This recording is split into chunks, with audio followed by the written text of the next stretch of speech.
의해 멸망당한 뒤 지구상에서 사라졌던 나라.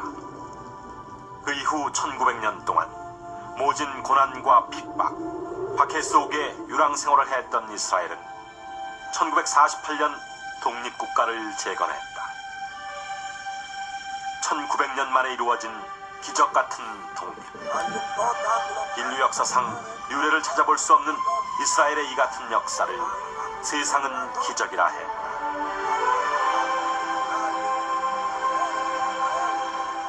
과연 무엇이 이스라엘의 독립을 가능케 했던 것일까?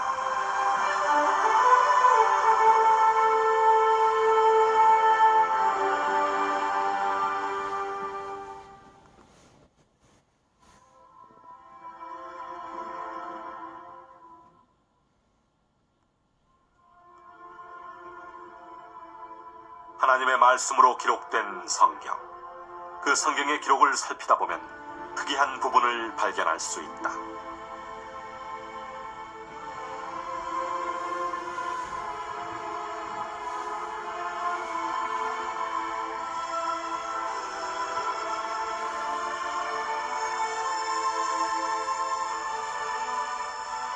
시장하셨던 예수님은 무화과 나무에서 열매를 찾으셨다.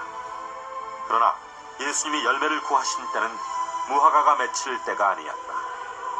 그럼에도 불구하고 예수님은 열매가 없다는 이유로 무화과 나무를 저주하셨다.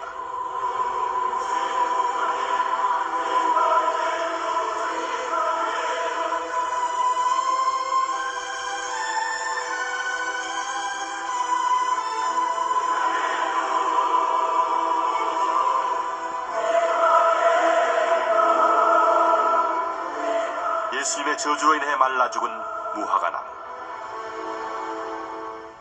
이 사건을 통해 예수님은 무엇을 말해주고자 하셨던 것일까?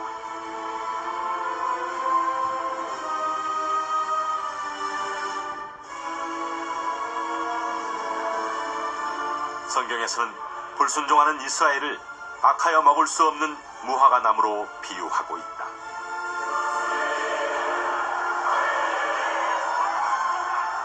(3년) 동안 복음을 전하시며 열매를 구하셨던 예수님. 그러나 이스라엘은 예수님의 말씀에 순종치 않았다.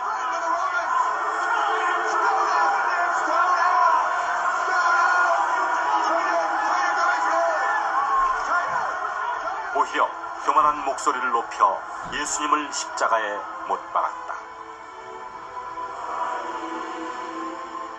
예수님이 무화과 나무를 저주해 말라 죽게 한 사건은 이 같은 이스라엘이 멸망하게 될 것이라는 예언이었다. 예수님의 예언이 있은 지 40년 후 무화과 나무가 말라 죽었듯 이스라엘은 로마에 의해 멸망당했다.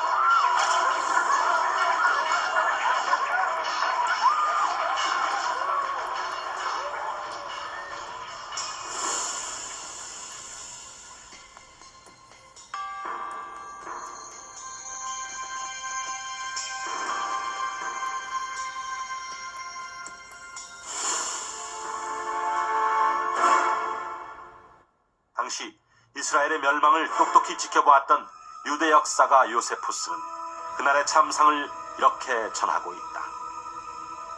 성에서 외출하는 길이 단절되면서 기근이 더욱 심해졌다.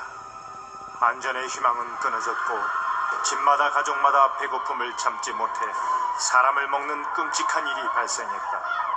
실내와 성의 소로에는 온통 어린이와 노인의 시체들, 그리고 죽어가는 여자들로 가득했다. 요세푸스의 기록은 이미 이 같은 상황을 내다보셨던 예수님의 예언을 확인시켜주고 있다.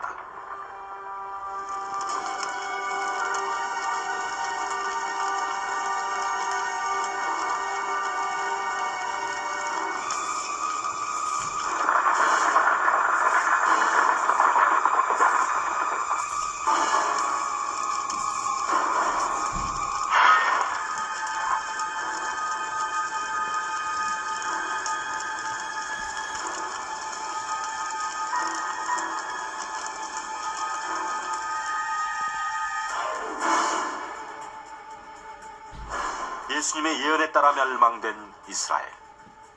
그 후 1900년 동안 이스라엘 땅은 이방인들에게 짓밟혔고 유대민족은 세계 도처로 뿔뿔이 흩어지게 됐다. 그러나 1948년 이스라엘은 영국의 지배를 끝으로 독립을 선포했다.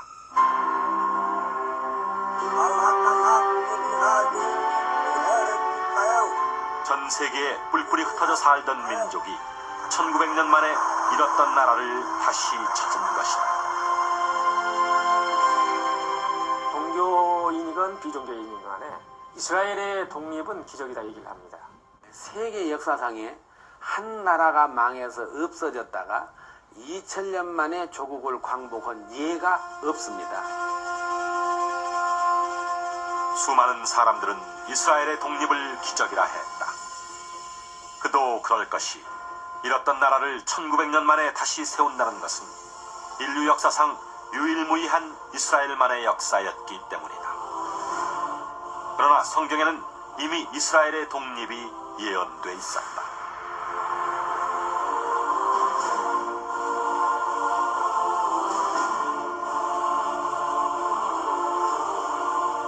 연 한 가지를 내고 잎사귀를 내며 소생하는 무화과 나무. 이스라엘의 멸망이 말라 죽은 무화과 나무로 빗대어 예언됐듯 이스라엘의 독립 또한 소생하는 무화과 나무로 예언돼 있었다. 로마를 통해 이스라엘의 멸망 예언을 이루신 하나님. 그렇다면 이스라엘이 독립할 것이라는 그 예언을 이루시기 위해 하나님께서는 어떠한 역사를 이루어 가셨을까? 지금부터 무화과 나무로 비유되어 있는 이스라엘의 독립 역사 속으로 들어가 보자.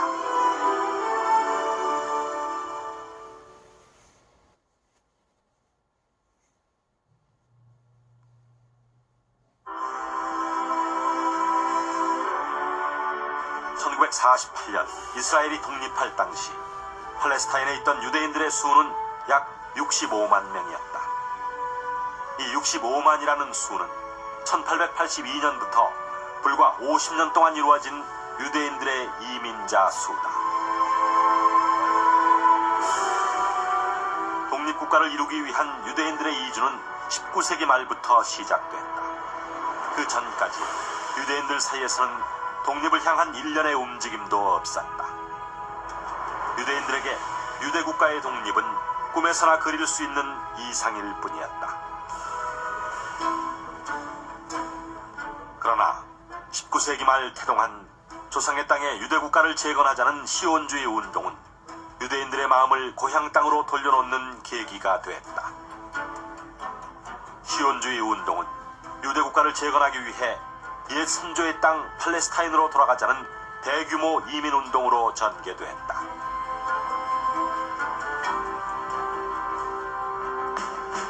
이 같은 이민운동을 주도한 사람은 시온주의의 아버지라 일컬어지는 데오도르 헤르첼이었다.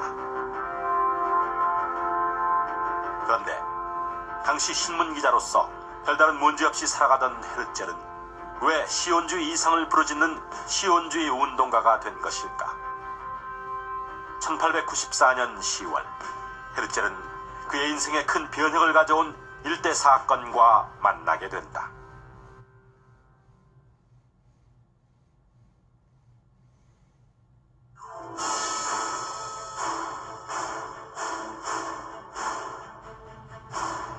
(1894년 10월) 프랑스 사회의 평온함을 깨는 한 사건이 발생한다. 드레푸스라는 프랑스 육군 장교가 적국의 군사 정보를 팔았다는 혐의로 체포돼 종신형 판결을 받는 드레푸스 사건이 그것이다. 그러나 범인으로 지목된 드레푸스는 무죄였다.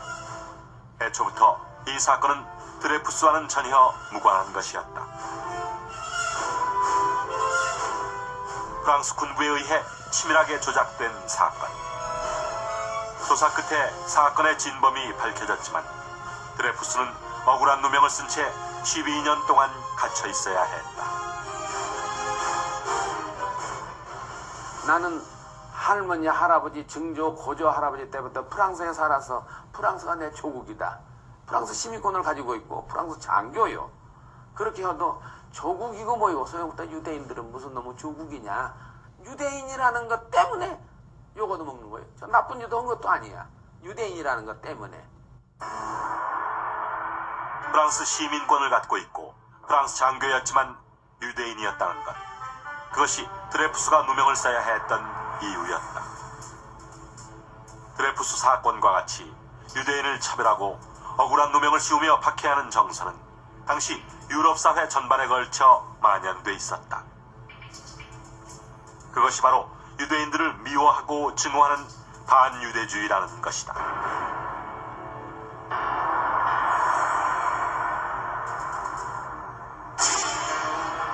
그런데 왜 유럽 사회는 이 같은 반유대주의 정서가 만연됐던 것일까?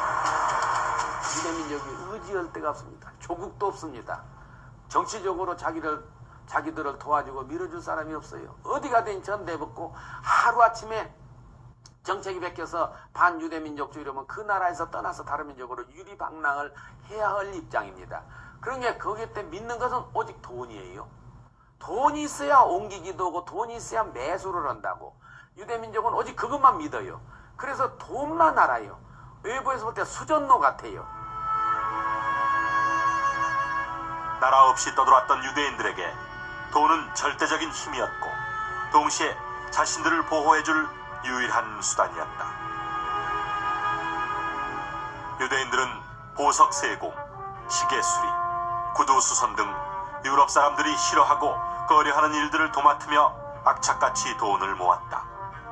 그렇게 모은 돈으로 유럽 사람들을 상대로 하는 고금리의 고리 대금업을 펼쳤고 그로 인해 큰 수익을 남길 수 있었다. 그러나 돈에 관해 워낙 철저했던 유대인들은 수전노처럼 인색했다. 그것이 차별과 박해를 낳는 원인이 됐다. 그러나 반유대주의 정서가 만연된 이유는 이것뿐만이 아니었다. 항상 자기들이 다른 민족보다도 앞서 있고 오히려 기독교인들보다 더 이 종주국인 어떻게 보면 그런 하나님에 대한 믿음의 뿌리를 갖고 있다고 생각하기 때문에 동화를 하지 않았죠.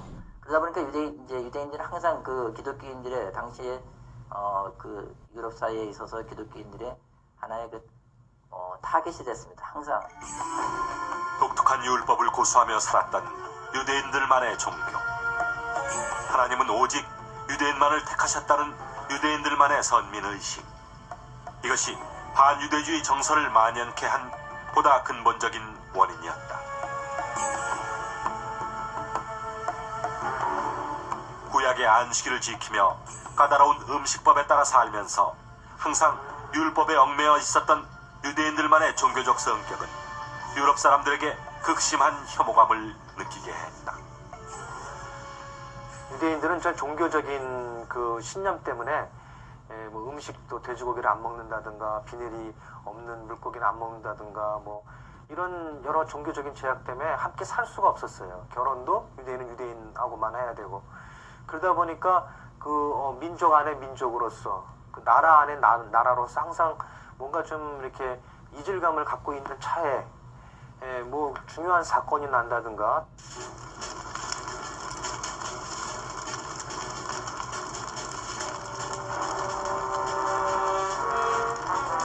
유대인을 향해 극도의 이질감을 갖고 있던 유럽 사람들은 중요한 사건이 터질 때마다 그 누명을 고스란히 나라 없는 유대인들에게 뒤집어 씌웠다.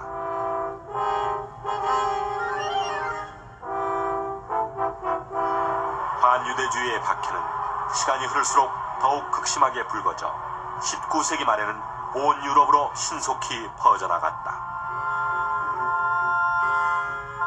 이런 것들은 결국 유대인들에게 우리가 어디를 가도 안주할 수 없고 우리는 우리 땅을 찾아서 우리 나라를 가져야만 우리가 이런 압박을 벗어나서 우리가 우리 정체성을 살리며 살 수 있겠구나라는 하나의 이상으로 가졌겠죠.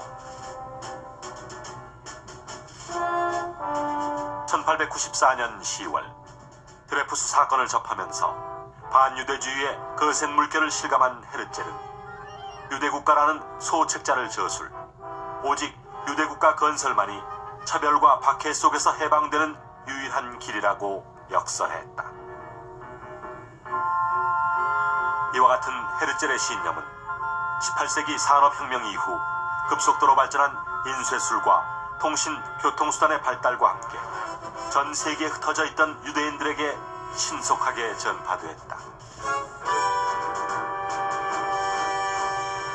헤르젤은 전 유럽의 유대인 지도자들에게 이스라엘 재건을 논의하자는 시온주의 총회 초대장을 보냈고 1897년 8월 29일 스위스 바젤에서 제1차 시온주의 총회가 열렸다.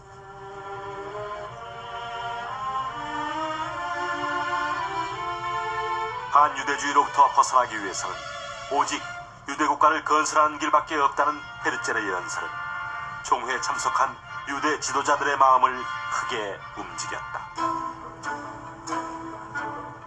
이후 헤르젤은 자신의 뜻에 동참한 시온주의 운동가들과 함께 전 유럽을 돌면서 강연을 펼쳤고 유대국가 책자 보급에 박차를 가하며 팔레스타인으로 돌아가자는 대규모 이민운동을 전개하기 시작했다.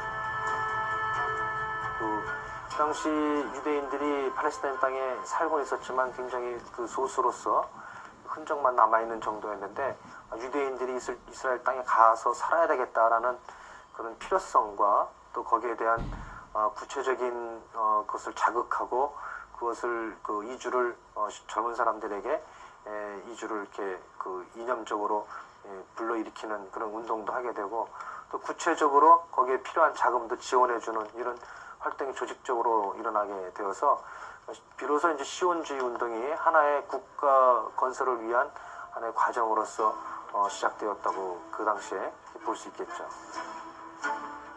국가 건설을 위한 팔레스타인으로의 이주는 이렇게 시작됐다. 이때부터 헤르젤의 영향을 받은 많은 유대인들이 팔레스타인에 도착하기 시작했다. 그런데 안식일마다 예배를 볼 때 할아버지 랍비라한테 들은 얘기가 적과 꿀이 흐르는 가나안 목지, 하나님이 자기들한테 준 그런 땅이다. 그래서 가서 봤더니 적과 꿀은 고사하고 물도 흐르지 않는 사막이란 말. 정말 유럽의 옥토 지역에 살던 사람으로는 꿈에도 생각하지 못한 이 세상에서 버려진 땅이에요. 모래바람만이 흩날리는 버려진 땅. 그 누가 이곳에서 이스라엘의 재건을 꿈꿀 수 있을까? 거기에다 유럽 사회에서 기반을 잡고 살아가던 대다수의 유대인들은 시온주의는 결코 실현될 수 없는 이상일 뿐이라고 생각하며 움직이려 하지 않았다. 팔레스타인 이민을 주도한 헤르젤, 그와 뜻을 함께한 시온주의 운동가들, 그리고 이민자들 모두는 이 같은 현실에 낙담치 않을 수 없었다.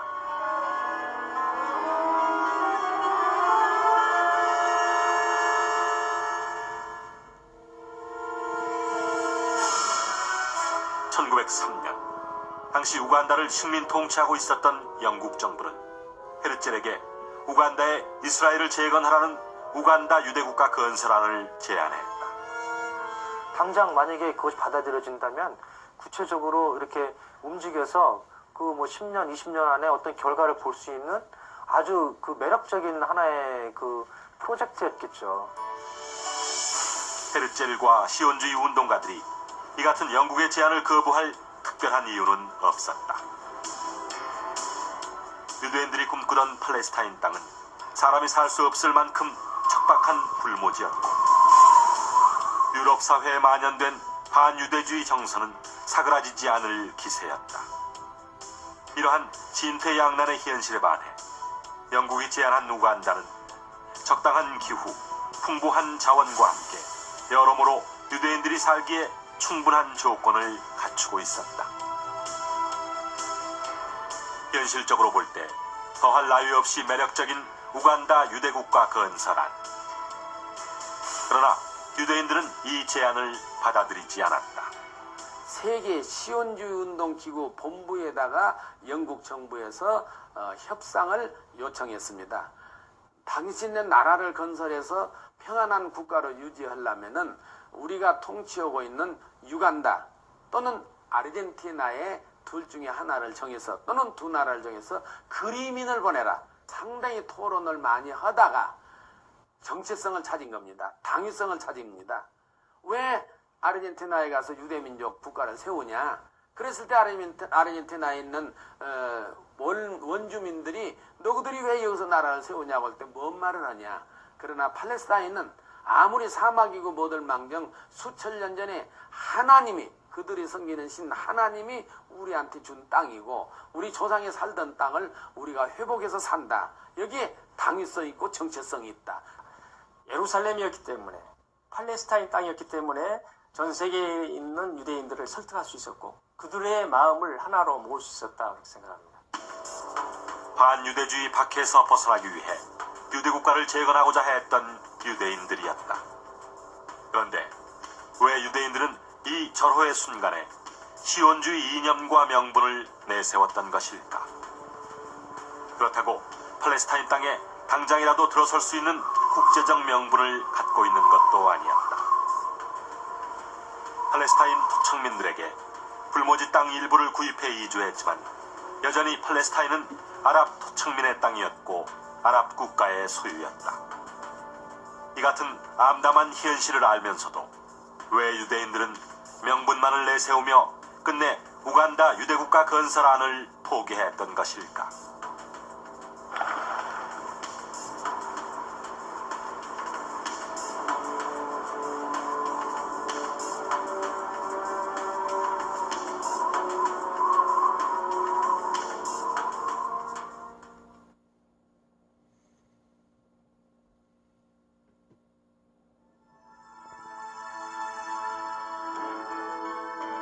(1917년 11월 2일) 영국 외상 벨포로부터 유대 시온기구 앞으로 한 통의 서한이 보내졌다. 영국 정부는 팔레스타인의 유대인의 민족적 향토 수립을 지지하고 이 목표 달성을 위해 최선의 노력을 행한다. 벨포어 선언이라 일컬어지는 이 서신은 팔레스타인 땅에 이스라엘이 재건될 수 있도록 최선을 다해 돕겠다는 영국의 약속이었다. 그런데 왜 영국은 이와 같은 약속을 한 것일까?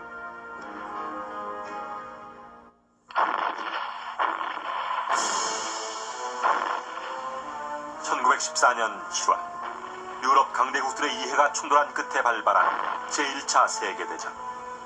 당시 영국은 전쟁을 치르는 동안 생각지 않은 고비를 여러 번 겪었다. 그 중에서도 특히 폭약의 제조원인 무연 화약의 부족은 가장 큰 위기였다. 그러나 영국의 이 위기는 새로운 폭발물 제조 방법을 찾아낸 한 유대인을 통해 해결됐다. 그가 바로 열렬한 시온주의 운동가였던 하임 바이츠만이었다. 이같이 1차 세계대전에서 영국의 위기를 도운 유대인은 바이츠만뿐이 아니었다. 금융 부호가 로스차일드는 돈과 무기를, 그리고 수많은 유대인들은 영국군으로 자원하여 영국을 도왔다.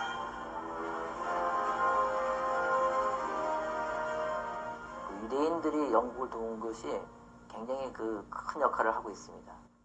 그런 도움을 받으면서 약속을 한 것이 이 앞으로 이스라엘 땅이 이스라엘 땅 우리가 통치하게 될 때 그 땅에다가 유대인 너희 나라를 세울 수 있게끔 해주겠다. 그런 이제 약속을 하게 된 것이죠.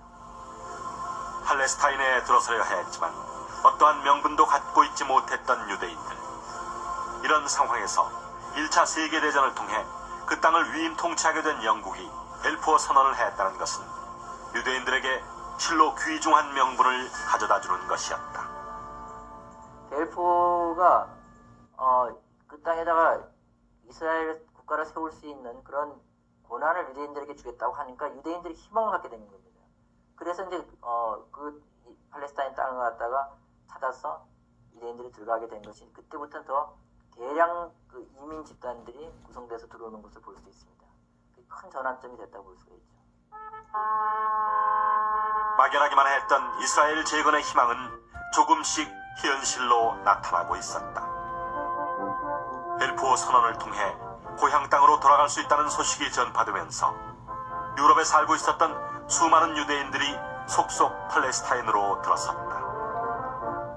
그때 이민 들어오는 유대인들의 성격을 보면은 유럽의 거의 최고 지성인, 그다음에 최고 지식인, 그다음에 뭐 조직력이나 전쟁 수용 능력이나 이런 그 현대로 가는 의미에서의 구체적인 고급 인력이었기 때문에 지식인과 실업가, 종교 지도자, 기술과 과학에 뛰어난 역량을 갖고 있는 유대인들의 이민. 이 같은 고급 인력들이 이주하면서 팔레스타인에는 이스라엘 재건을 위한 본격적인 움직임이 일어났다. 불모지는 개간돼 농사를 지을 수 있게 됐고, 집이 지어지고 수도가 생기고 건물이 세워졌다.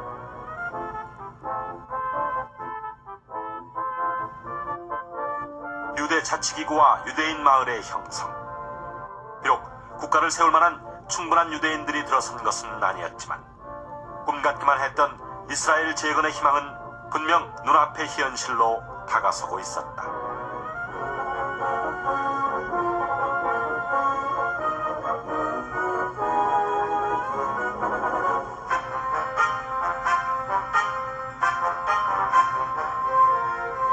그러나 1939년 이스라엘의 독립을 지지하고 적극적으로 돕겠다던 영국은 돌연 유대인들의 이민을 제한해버린다.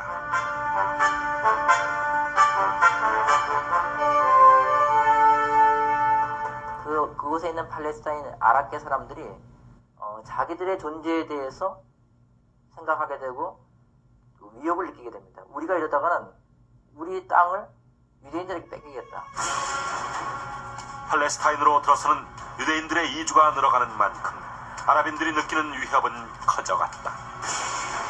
움직임이 없다가 불과 50년 동안 이루어진, 우연이라 하기에는 너무나 치밀하게 연이어진 이스라엘의 독립 역사. 이것은 분명 하나님의 역사였다.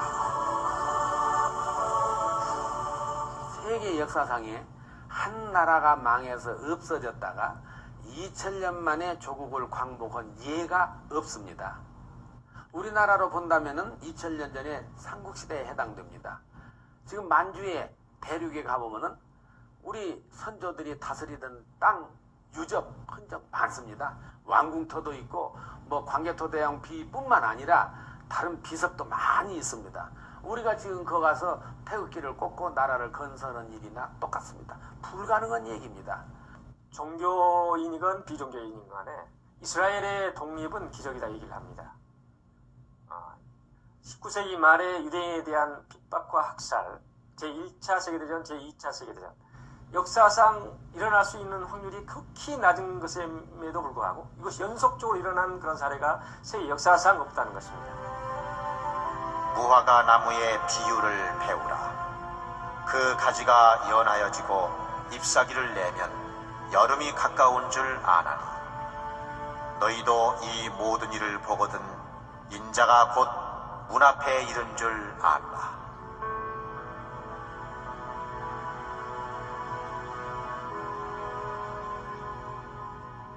로마를 통해 이스라엘이 멸망할 것이라는 그 예언을 이루셨듯 하나님께서는 우연과도 같은 수많은 사건들을 통해 이스라엘이 살아나게 될 것이라는 예언을 이루셨다.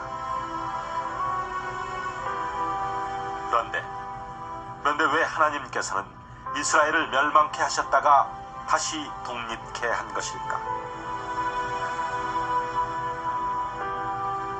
그것은 이스라엘이 멸망했다가 다시 독립하는 시점, 그때가 바로 예수님의 재림 시기였기 때문이다. 예수님께서는 그 재림의 시기, 인자가 가까이 곧 문 앞에 이른 시기를 알려주시기 위해 무화과 나무의 비유를 배우라 하시며 이스라엘의 역사를 움직여 가셨던 것이다.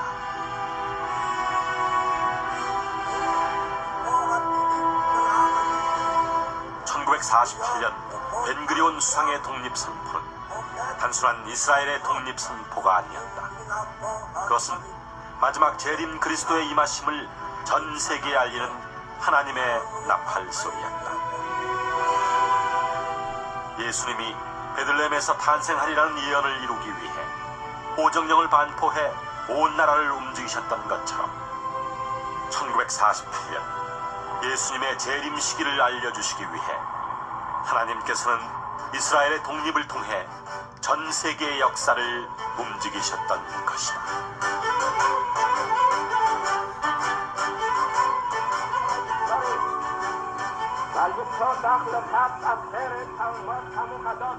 이 2000년 전 예수님께서 무화과나무의 비유를 배우라고 하신 뜻, 바로 이것이 이스라엘의 독립 속에 숨겨져 있었던 무화과나무의 비밀이었다.